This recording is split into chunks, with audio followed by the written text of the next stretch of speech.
Good morning. It's Melinda Pletcher. I'm the Commissioner for District 4 from the south end of St. Pete Beach, and it's a little rainy out today, so we decided we'd bring it to City Hall, which is a perfect place for us to discuss what we just passed last week in our commission meeting, an ordinance affecting reclaimed water.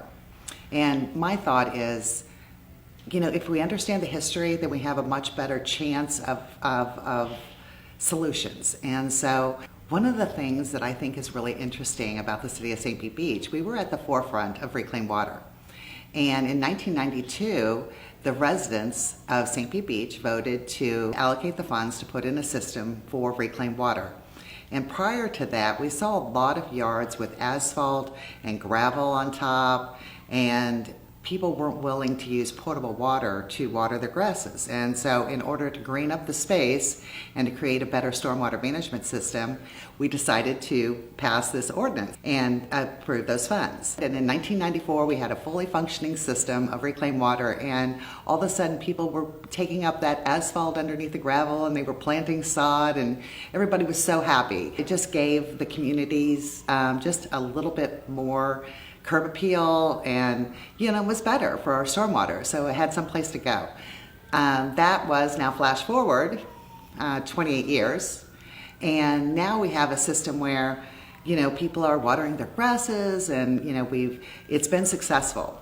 And you can tell when you drive through our neighborhoods, it's prettier, and very lush landscaping has been installed.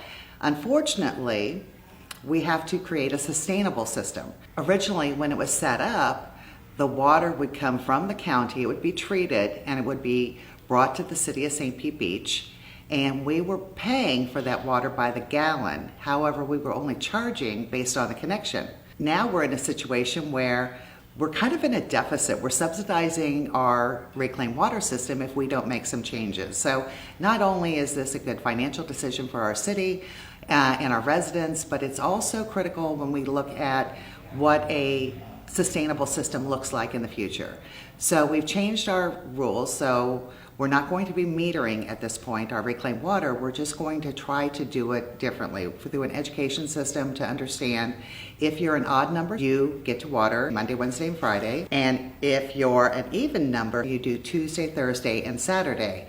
And those hours that you're able to do that is from 8 p.m. till 11:59 p.m.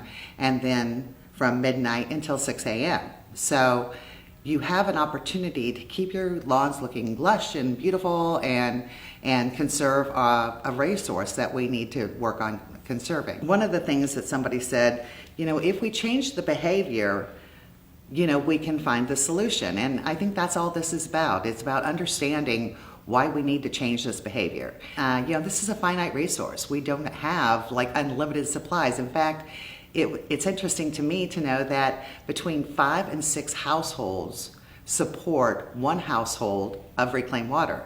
So not everyone can have reclaimed water. I mean, we're so lucky in City of St. Pete Beach that we were smart enough 30 years ago to put this in, because so many homes throughout the county and the region, they don't even have reclaimed water. They have to either depend on a well system or they have to use potable water to water the grass. And so that's something that I am so proud of our city for being at the forefront of this, 30 years ago.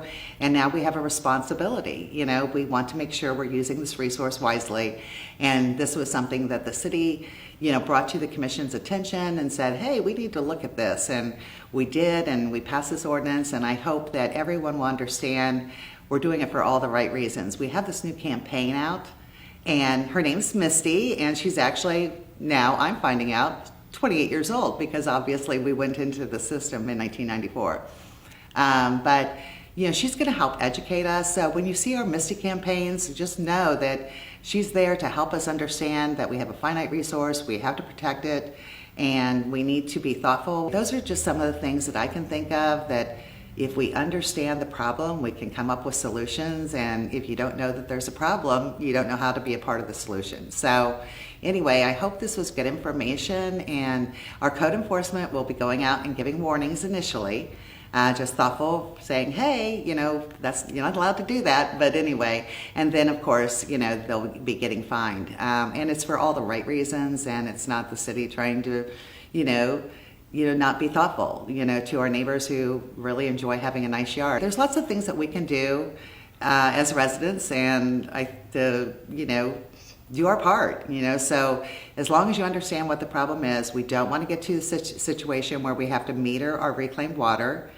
And we just want everybody to start being a little bit more thoughtful about what a valuable resource that we have in our reclaimed water system.